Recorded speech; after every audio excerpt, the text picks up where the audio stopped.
الحمدللہ والصلاة والسلام علی رسول اللہ وآلہ آل اللہ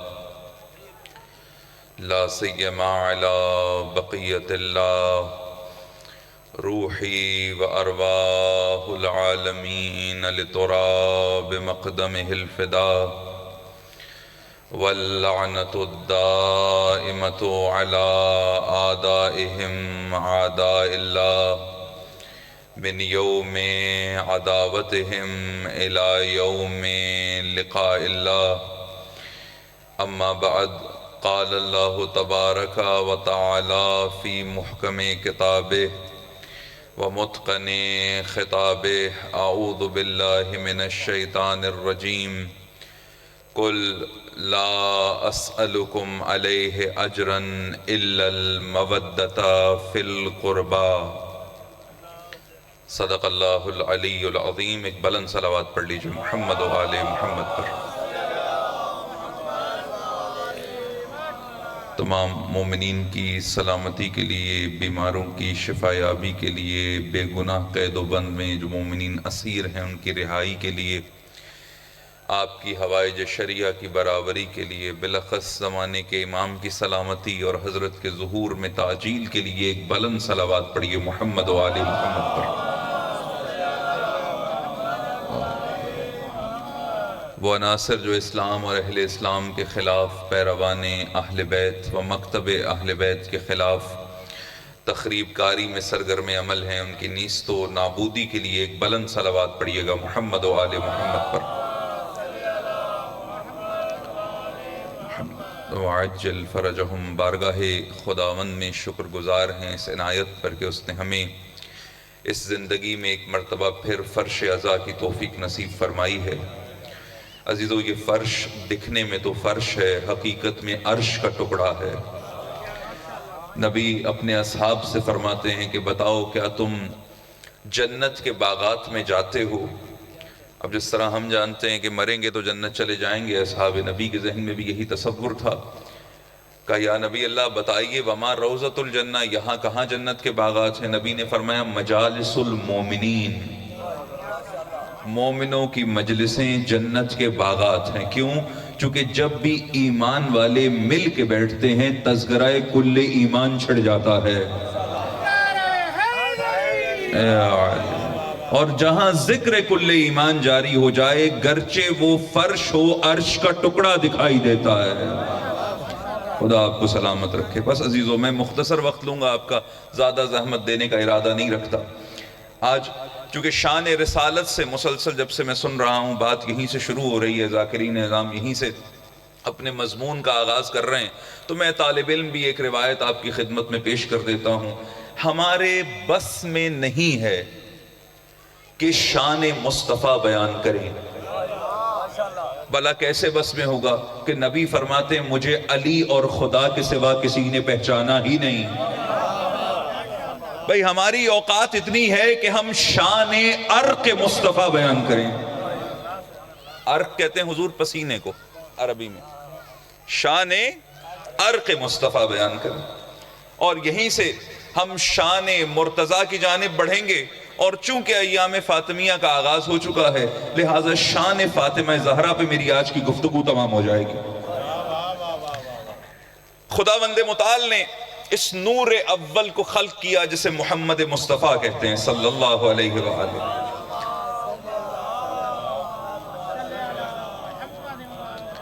یہ نور حجابات الہی میں محفوظ رہا۔ ایک وقت آیا جب اس نور نے اپنے پروردگار کی بارگاہ میں اس کی عظمت کے ادراک کے بعد سجدہ کیا۔ سجدے میں ہے نور اول، سجدے میں ہے خلق اول، سجدے میں ہے وجہ تخلیق کائنات۔ جیسے ہی مصطفیٰ نے یہ سجدہ کیا، روایت کہتی ہے یہ سجدہ طولانی ہوا، اتنا طولانی ہوا کہ نبی کے نورانی بدن سے پسینہ ظاہر ہونا شروع ہوا۔ یہاں نبی کے بدن سے پسینہ ظاہر ہوتا چلا گیا، ادھر خدا کائنات کو خلق کرتا چلا گیا۔ اللہ اکبر۔ اب اگر سننا چاہتے ہیں کہ ہم کس مصطفیٰ کو، کس نبی کو نبی مانتے ہیں، تو وہ نبی کہ جس کا سجدے کی حالت میں بہا جانے والا پسینہ سبب بنے کہ خدا کائنات کی عظیم ترین ہستیوں کو بھی خلق کرے اور خدا کائنات کے عظیم ترین مقامات کو بھی خلق کرے۔ وَمِنْ عَرْقِ صَدْرِهِ، جب مصطفیٰ کے سر کا پسینہ ظاہر ہوا، وَمِنْ عَرْقِ رَأْسِهِ، جب مصطفیٰ کے سر سے پسینہ ظاہر ہوا، خدا نے اس کے صدقے ملائکہ کو خلق کیا۔ اللہ اکبر۔ وَمِنْ عَرْقِ وَجْهِهِ، جب مصطفیٰ کے چہرے سے پسینے کے قطرے ظاہر ہوئے، خدا نے چاند کو خلق کیا، سورج کو خلق کیا، ستاروں کو خلق کیا، سیاروں کو خلق کیا، لوح کو خلق کیا، قلم کو خلق کیا۔ کی محمد، اقبال کہتے ہیں کہ محمد سے وفا تو نے تو ہم تیرے ہیں، یہ جہاں چیز ہے کیا لوح و قلم تیرے ہیں۔ کیوں محمد سے وفا میں لوح و قلم تیرے ہو جاتے ہیں؟ چونکہ لوح و قلم محمد کے پسینے کے صدقے خلق ہوئے ہیں۔ وَمِنْ عَرْقِ صَدْرِهِ، اور جب حبیب خدا نبی مصطفیٰ کے سینے سے پسینہ ظاہر ہوا، خدا نے اس کے ذریعے انبیاء اور مرسلین کو خلق فرمایا۔ وَمِنْ عَرْقِ ظَهْرِهِ، جب مصطفیٰ کی پشت مبارک سے پسینہ ظاہر ہوا، خدا نے اس کے صدقے زمین پہ کعبہ بنایا، عرش پہ بیت معمور بنایا۔ وَمِنْ عَرْقِ قَدَمَيْهِ، اور جب مصطفیٰ کے قدموں سے پسینہ ظاہر ہوا، خدا نے مشرق سے لے کے مغرب تک زمین کے فرش کو بچھایا۔ اب روایت آگے بڑھ رہی ہے، توجہ کیجئے گا۔ پھر خدا نے حکم دیا نور مصطفیٰ کو، اے مصطفیٰ ذرا مسکرائیے۔ اللہ اکبر۔ نور مصطفیٰ مسکرایا، خدا نے جنت کو خلق کیا۔ پھر کہا مصطفیٰ ذرا اپنے چہرے پہ غضب کا اظہار کیجئے، اس چہرے پہ غضب ظاہر ہوا، خدا نے جہنم کو خلق کیا۔ معلوم ہوا جنت اور جہنم کسی اور چیز کا نام نہیں ہے۔ اگر مصطفیٰ مسکرا دیں گے جنت ہے، اگر مصطفیٰ غضبناک ہو جائیں گے جہنم ہے۔ اب پتہ کیسے چلے مصطفیٰ کب مسکرائیں گے، مصطفیٰ کب غضبناک ہوں گے؟ دیکھو، اگر فاطمہ مسکرائے مصطفیٰ مسکرائیں گے، اگر زہرا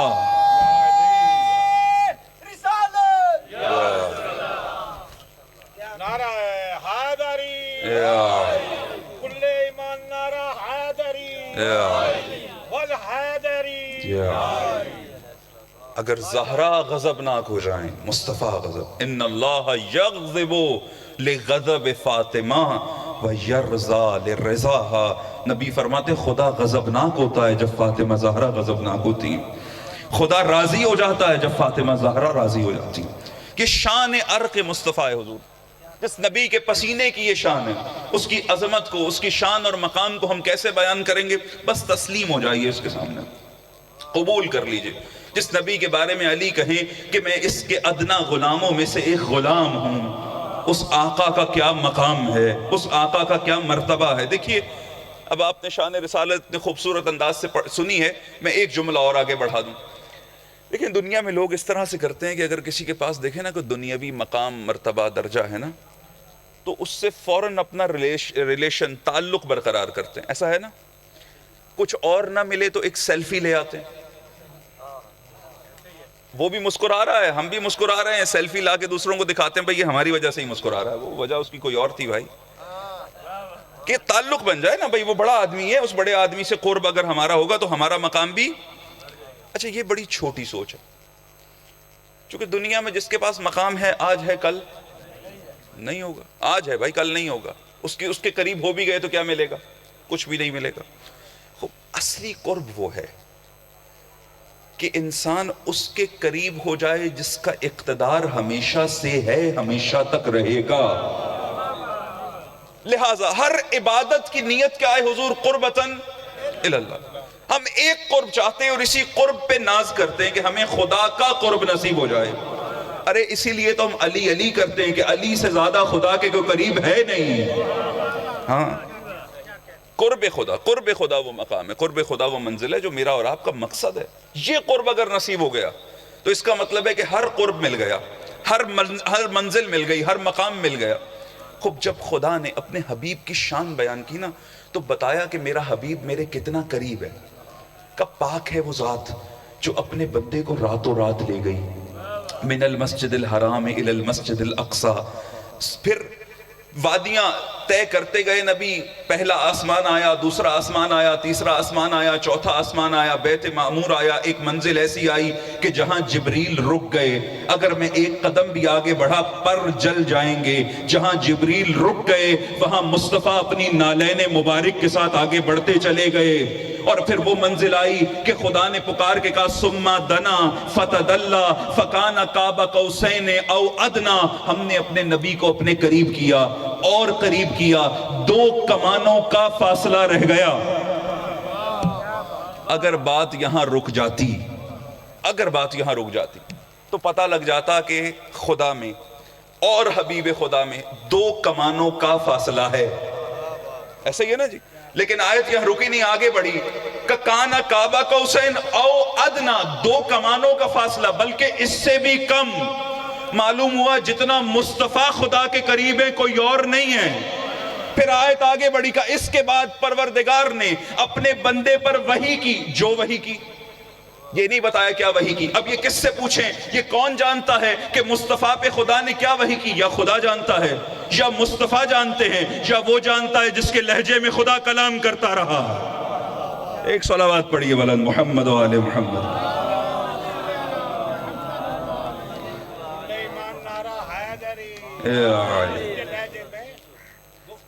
ایک صلوات پڑھیے بلند محمد و آل محمد.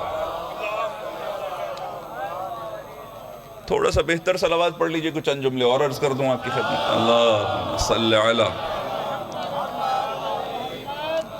بس عزیزو, یہ مقام مصطفیٰ ہے جس کا ادراک ممکن نہیں ہے. عقل انسان اس مقام کو درک نہیں کر سکتی. میں عام عقلوں کی بات نہیں کر رہا. ہماری عقل تو خواہشات کے ہاتھوں مغلوب ہو جاتی ہے. خدا بلا رہا ہوتا ہے نماز کے لیے, نرم گرم بستر ہمیں مغلوب کر دیتا ہے, کرتا ہے نا. اب اس عقل نے کہاں پرواز کرنی جو بستر کے ہاتھوں ہار جائے. میں بات تو اس عقل کی کر رہا ہوں جو ورزیدہ عقل ہے معرفت کے میدان میں, عرفاء کی عقل, جنہوں نے جستجو کی ہے, حقائق کو سمجھنے کی کوشش کی ہے.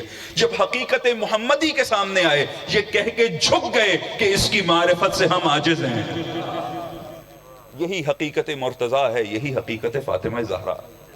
کون ہے علی مرتضیٰ؟ علی کی شان یہ ہے, علی شاگرد نبی ہے. علی کی شان یہ ہے, علی کی شان. ایک واقعہ ذہن میں آتا, اگر آپ برداشت کریں میں عرض کرتا ہوں. صلوات پڑھیں محمد و آل محمد.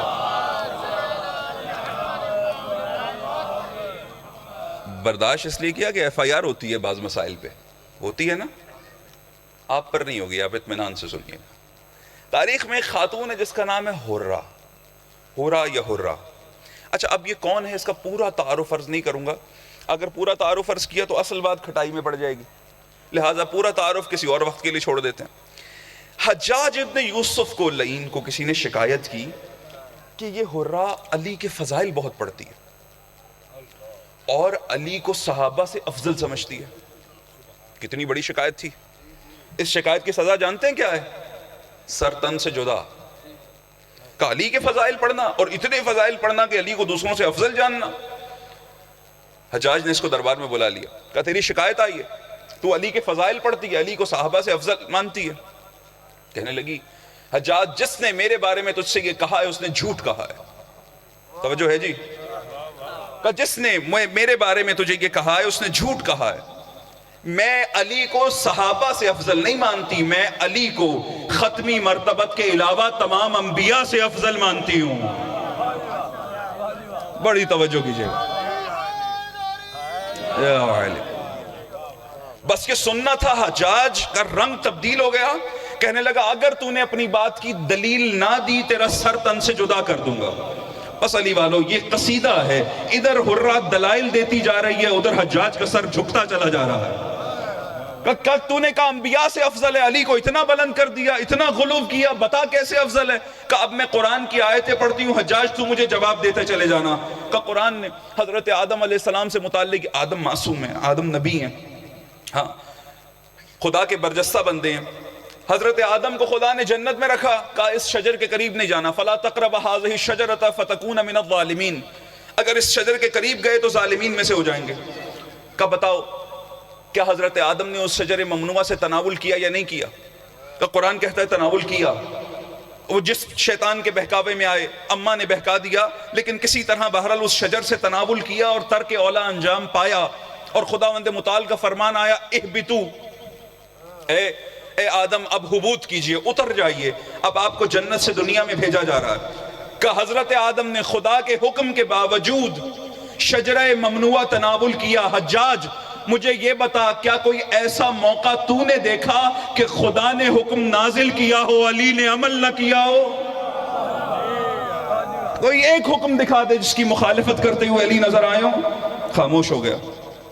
کہا حجاج دیکھ، خداوند متعال نے قرآن میں 2 انبیاء کی ازواج کی مثال کفار کے لیے دی ہے، نوح کی زوجہ اور حضرت لوط کی زوجہ علیہ وعلا نبینا علیہ السلام۔ ان دونوں کی ازواج کی مثال خدا نے دی ہے کفار کے لیے کہ یہ دونوں، نوح کی زوجہ اور لوط کی زوجہ، ہمارے صالح بندوں کی ازواج تھی، مگر انہوں نے ان سے خیانت کی، لہٰذا ان کی مثال کفار کے لیے ہے۔ کہ دیکھ خدا نے انبیاء کو ایسی، اب یہاں تک تو میں بول سکتا ہوں، اس کے آگے میں نہیں بول سکتا، آپ سمجھ سکتے ہیں کہ خدا نے انبیاء کو ایسی ازواج عطا کی کہ جو ان کے لیے مصیبت کا سبب بنی۔ کہا لیکن جب خدا نے فاطمہ علی کے لیے زوجہ کا انتخاب کیا تو نبی کی بیٹی فاطمہ زہرا کو منتخب فرمایا۔ کہا یہ وہ دلیل ہے جس بنا پہ علی افضل ہے۔ پھر آگے بڑھے، کہا حجاج سن، دلیل ایک نہیں ہے بلکہ دلائل کا انبار ہے۔ کہا حضرت ابراہیم علیہ السلام کا پروردگار مجھے یہ بتا تو کیسے مردوں کو زندہ کرتا، کیف تحیی الموت؟ خداوند متعال نے فرمایا ہاں یقین نہیں ہے؟ کہا یقین ہے، ایمان ہے، لیکن میں صرف اطمینان قلب چاہتا ہوں۔ توجہ ہے جی؟ کہا خدا، اب وہ پورا واقعہ آپ کے ذہن میں ہے کہ خداوند متعال نے 4 پرندوں کو حکم دیا، ان کو ذبح کیا، ان کا گوشت بنایا، آپس میں مخلوط کر دیا، پھر 4 پہاڑوں پہ یا مختلف مقامات پہ جا کے اس کو رکھا، پھر دور کھڑے ہو کے آواز دی، پرندے اڑ اڑ کے واپس آنا شروع ہوئے۔ کہا جب خدا نے ابراہیم کو اطمینان قلب تک پہنچانا چاہا، اطمینان قلب تک پہنچانا چاہا تو 4 پرندوں کو ذبح بھی کرانا پڑا اور ذبح کر کے دوبارہ دکھانا بھی پڑا، کہ تاکہ اپنے نبی کے دل میں اطمینان پیدا ہو جائے۔ مگر علی فرماتے ہیں اگر میری نگاہ سے سارے حجابات ہٹا بھی دیے جائیں تب بھی میرے اطمینان میں ذرہ برابر اضافہ نہ ہوگا، کیونکہ علی کمال اطمینان پہ فائز ہے۔ حرہ آگے بڑھی، کہا حضرت موسیٰ علیہ السلام کو خدا نے حکم دیا، اے موسیٰ جائیے، اذهب الى فرعون، فرعون کے مقابلے میں جائیے۔ کہا موسیٰ نے فوراً عذر خواہی کیا، پروردگار میں نے ان کا ایک بندہ قتل کر رکھا ہے، اگر میں ان کے ہاں گیا تو یہ مجھے قتل کر دیں گے۔ اچھا یہ ذہن میں رکھیے گا کہ انبیاء علیہ السلام چونکہ مقام عصمت پر فائز ہوتے ہیں، لہٰذا انبیاء کو اپنی جان کا خوف نہیں ہوتا، خوف یہ ہوتا ہے کہ ہمارا مقصد، ہماری راہ، ہماری بات کہیں یہ مسدود نہ ہو جائے، کہیں یہ بند نہ ہو جائے، اس لیے عذر خواہی کی، کہ میں ان کے درمیان جاؤں گا یہ مجھے مار دیں گے۔ کہ یہ حضرت موسیٰ علیہ السلام ہے، اور ادھر ایک شب ایسی پیش آ گئی کہ جب نبی کو راتوں ہی رات سفر کرنا ہے، نبی کے گھر کو کفار نے گھیرا ہوا ہے، تلواریں ہی تلواریں ہیں، اور نبی اپنے وسیع سے کہہ رہے ہیں میرے بستر پہ سو جاؤ۔ اور اس وسیع کی خصوصیت یہ ہے کہ یہ رات کو سوتا نہیں ہے، خدا کی بندگی میں رات بسر کرتا ہے۔ بھئی سونا اتنا آسان تھوڑی ہوتا ہے، ہاں سونے کے لیے وہ ایک عادت، ایک روٹین ہوتی ہے، اس کے مطابق لوگ سوتے ہیں۔ علی جو رات بھر شب بھر خدا کی بندگی کے عادی ہیں، علی کیسے سوئیں گے؟ استاد سبت جعفر کے 2 مصرے ہیں، مصرے میرے ذہن میں نہیں، مفہوم سن لیجئے۔ وہ یہ فرماتے ہیں کہ علی ایسے نہیں سوتے، کہ پہلے مشیت الہی کا تکیہ ہو، دوسرا بستر رسول خدا ہو، پھر علی اس اطمینان سے سوتے ہیں کہ دیکھنے والا سمجھتا ہے نبی سو رہے ہیں۔ کہ علی بڑے اطمینان سے نبی کے دفاع میں سوتے رہے، یہ علی کا مقام ہے، یہ علی کا مرتبہ ہے، یہ علی کی منزلت ہے۔ پھر حرہ آگے بڑھی، کہا دیکھ مادر حضرت عیسیٰ جناب مریم بیت المقدس میں موجود تھیں، درد زہ ہوئی، بچے کی ولادت کا وقت آیا، وہ بیٹا، وہ بچہ جو معصوم ہے، خدا نے حکم دیا کہ یہ میرا گھر ہے، آپ یہاں سے باہر تشریف لے جائیے۔ ایک درخت کی طرف رہنمائی کی، اس کی چھاؤں میں بی بی نے حضرت عیسیٰ علیہ السلام متولد ہوئے اور خدا نے حکم دیا کہ اے مریم اسی درخت کو ہلائیے، اس سے کھجوریں حاصل ہوں گی، اس کو تناول کیجیے۔ کہ یہ مقام مریم ہے، مقام مادر عیسیٰ ہے۔ مقام علی ابن ابی طالب کیا ہے؟ کہ علی کی ماں اپنے گھر میں بیٹھی تھی، درد زہ ہوا، اٹھ کے کعبہ کے قریب آئی، غلاف کعبہ کو پکڑا، کہا خدا میں تجھ پر بھی ایمان رکھتی ہوں، تیرے بھیجے ہوئے انبیاء پر بھی ایمان رکھتی ہوں، اور تجھے واسطہ دیتی ہوں اس مولود کا جو میرے بطن میں ہے۔ خدا نے در نہیں کھولا، دیوار میں در بنا دیا۔ 3 دن کبھی باطل کی ملاوٹ نہیں ہوتی، حق میں کبھی باطل کی ملاوٹ نہیں ہوتی، نعرہ علی کا لگانے سے تھکاوٹ نہیں ہوتی۔ دیوار کعبہ نے شک ہو کر بتایا ہے حیدری، امام جدھر سے بھی آئے رکاوٹ نہیں ہوتی۔ کل ایمان نعرہ حیدری۔ بس حضور 3 دن بعد مادر علی ابن ابی طالب جب کعبہ سے ظاہر ہوئی، عجیب قصیدہ تھا زبان پہ، کہا خدا نے مجھے برتر خواتین سے بلندتر مقام عطا فرمایا ہے۔ پھر وہ حوالہ دیا، کہا دیکھو مریم کے لیے درخت ہلا کے کھجوریں حاصل کرنے کا حکم آیا، لیکن میں چند دن خانہ کعبہ میں خدا کی مہمان رہی، خدا میرے لیے بہشتی کھانے نازل کرتا رہا۔ یہ سنا اور حجاج کا رنگ متغیر ہوا اور کہنے لگا تو صحیح کہتی ہے، اور عزت و احترام سے اس خاتون کو گھر بھیجوا دیا۔ بس عزیزو، یہ وہ مقام ہے جس کے سامنے دشمن بھی تسلیم ہو جاتا۔ آج تک یہ سوال ہے کہ کیوں ائمہ تشیع کو شہید کیا گیا، قتل کیا گیا؟ چونکہ مقام اور عظمت اس قدر بلند تھی، نہ کوئی مقابلہ کر سکتا تھا، نہ کوئی سامنے ڈٹ سکتا تھا۔ یہ دشمن کی عاجزی کا اعلان تھا کہ دشمن ان کے قتل پر آمادہ ہو جاتا تھا۔ اور اب اس روایت کے ذریعے میں اپنے موضوع کو متصل کر رہا ہوں۔ روایت یہ ہے کہ خداوند متعال فرماتا ہے، اے نبی اگر آپ نہ ہوتے تو میں کائنات کو خلق نہ کرتا، اے نبی اگر علی نہ ہوتے تو آپ کو خلق نہ کرتا، اور اے نبی و علی اگر زہرا نہ ہوتی تو آپ دونوں کو خلق نہ کرتا۔ اللہ اکبر! کیا ہے مقام فاطمہ؟ مقام فاطمہ، شان فاطمہ، خود وہی عاجزی کا اعلان کہ ہم درک نہیں کر سکتے، ہمارے بس میں نہیں ہے۔ کیسے سمجھیں اس مقام کو کہ جس نبی کے پسینے کی شان سمجھنا ہمارے بس میں نہیں ہے؟ وہ نبی جو خاتم المرسلین ہے، وہ جو حبیب خدا ہے، وہ جو طٰہٰ ہے، وہ جو یاسین ہے، وہ جو مدثر ہے، وہ جو مزمل ہے، اگر انبیاء کی محفل ہو اور سردار انبیاء تشریف لے آئیں، ہر نبی ہاتھ باندھے کھڑا ہو جائے گا۔ جس کے لیے ہر نبی ہاتھ باندھ کے کھڑا ہو جائے، وہ اپنے مقام سے اٹھ کر جس کا استقبال کرے وہ فاطمہ زہرا ہے۔ اللہ اکبر! اللہ صلی علی محمد۔ عزیزو، صرف استقبال نہیں، صرف مقام سے کھڑے نہیں ہوتے تھے نبی، بلکہ چند قدم آگے بڑھتے تھے۔ آگے بڑھ کے فاطمہ زہرا کے پیشانی پر بوسہ دیا کرتے تھے، پھر بی بی کو لاتے تھے اور اپنے مقام پر بٹھایا کرتے تھے۔ اللہ اکبر! اور فرماتے تھے جب میں زہرا کے قریب ہوتا ہوں مجھے جنت کی خوشبو آتی ہے۔ یہ صرف ایک باپ بیٹی کا احترام نہیں کر رہا حضور، ایک ولی خدا ولیہ کا احترام کر رہا ہے۔ مقام فاطمہ زہرا، آئیے ایک روایت آپ کی خدمت میں عرض کروں اور یہی گفتگو تمام ہو جائے گی۔ دیکھیے کسی شخصیت کی عظمت، اس کا مقام، اس کی خواہشات سے اندازہ ہوتا ہے کہ شخصیت کتنی بڑی ہے۔ عزیزو، جس کی خواہش چھوٹی چھوٹی سی ہوتی ہے نا، اتنی ہی شخصیت چھوٹی ہوتی۔ کیا خواہش ہے؟ ایک گھر بنا لوں، بس اتنی سی خواہش ہے۔ کیا خواہش ہے؟ بینک بیلنس بنا لوں۔ ہاں یہ سب ضرورت ہے، خدا آپ سب کو عطا فرمائے، آپ کی ضرورت سے مازاد عطا فرمائے، آپ دوسروں کے کام آئیں، لیکن یہ سب مقصد نہیں ہے۔ اگر گھر بڑا ہو تو انسان بڑا نہیں ہوتا۔ اگر گھر بڑا ہونے سے انسان بڑا ہوتا، کائنات کی عظیم ترین ہستیاں جھونپڑیوں میں زندگی گزار کے چلی گئیں، لیکن ایسے اسوے قائم کر کے گئیں کہ قیامت تک اگر کوئی بڑا ہونا چاہتا ہے تو ان سے متصل ہونا پڑے گا. بس عزیزو خواہشات سے پتہ لگتا ہے کہ میں کیا چاہتا ہوں, کیا تمنا ہے, کیا آرزو ہے, کیا خواہش ہے میری. جبرائیل نازل ہوئے رسول خدا پر, کہا آج آپ کے لیے نہیں آیا, آج خدا نے مجھے اپنی کنیز خاص فاطمہ زہرا کے لیے بھیجا ہے. اے نبی خدا, زہرا دعا کریں خدا قبول کرے گا.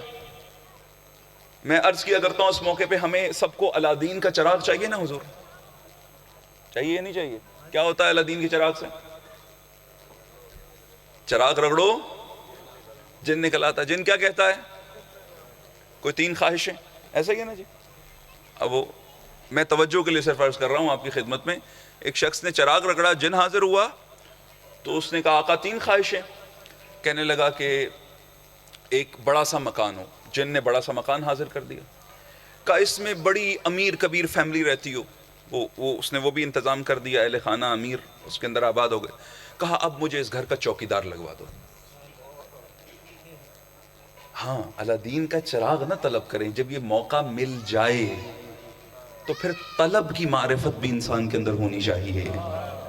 آپ کہتے ہو الادین کا چراغ چاہیے, خدا دن میں 1 مرتبہ نہیں 5 مرتبہ آپ کو موقع دیتا. آؤ میں خود تمہیں وقت دیتا ہوں, میں جو علی کل شیء قدیر ہوں, جس کا اقتدار ہمیشہ سے ہے, ہمیشہ تک رہے گا. میں وہ ہوں جو اس کی بھی سنتا ہوں جس کی کوئی نہیں سنتا. آؤ موقع دیتا ہوں, مجھے پکارو, ادعونی استجب لکم, مجھے پکارو میں جواب دوں گا. اب جب انسان اس موقع پہ, یا مثلا ابھی کس کے نام پر آئے بیٹھے ہیں؟ کوئی اپنے لیے آیا ہے یہاں؟ کس کے لیے آئے ہیں؟ اپنے مولا کے لیے آئے ہیں نا. اس کا مطلب ہے کہ وہ مجلس ہے جہاں خدا کی رحمتیں نازل ہو رہی ہیں, جہاں برکتیں نازل ہو رہی ہیں. جس کے پاس علی جیسا واسطہ ہو, اس کی نظر میں الادین کے چراغ کی کیا حیثیت ہوگی؟ ایک یا علی مدد خدا کی قسم دنیا میں بھی کامیاب کر سکتا ہے, آخرت میں بھی مقامات دلا سکتا ہے. مگر وہ یا علی مدد جو دل سے کہا, دل سے جو بات نکلتی ہے اثر رکھتی ہے, پر نہیں طاقت پرواز مگر رکھتی ہے. کہ یا علی دل سے کہہ کے دیکھو. جناب زہرا کو موقع ملا, کہ خدا دعا قبول کرے گا, زہرا دعا کریں. اب بی بی نے, اب دیکھیے کہ دعا اس قدر اس لیے بہت قیمتی ہے کہ سیدہ کی معرفت, سیدہ کا مقام اور خدا کا دعا کی قبولیت کا وعدہ. اب سیدہ وہ مانگیں گی کہ گویا اس ایک دعا میں دنیا بھی مانگ لیں گی, آخرت بھی مانگ لیں گی. بی بی نے 3 خواہشات کی, زیادہ نہیں. کہ میری پہلی خواہش ہے جب تک زندہ رہوں تلاوت قرآن کرتی رہوں. خواہشات سے پتہ لگتا ہے مقام کتنا بلند ہے. عزیزو مربع میل, کتنے مربع میل پہ حکمرانی کی گئی, یہ حکمرانی نہیں بتاتی کہ مقام کتنا بلند ہے.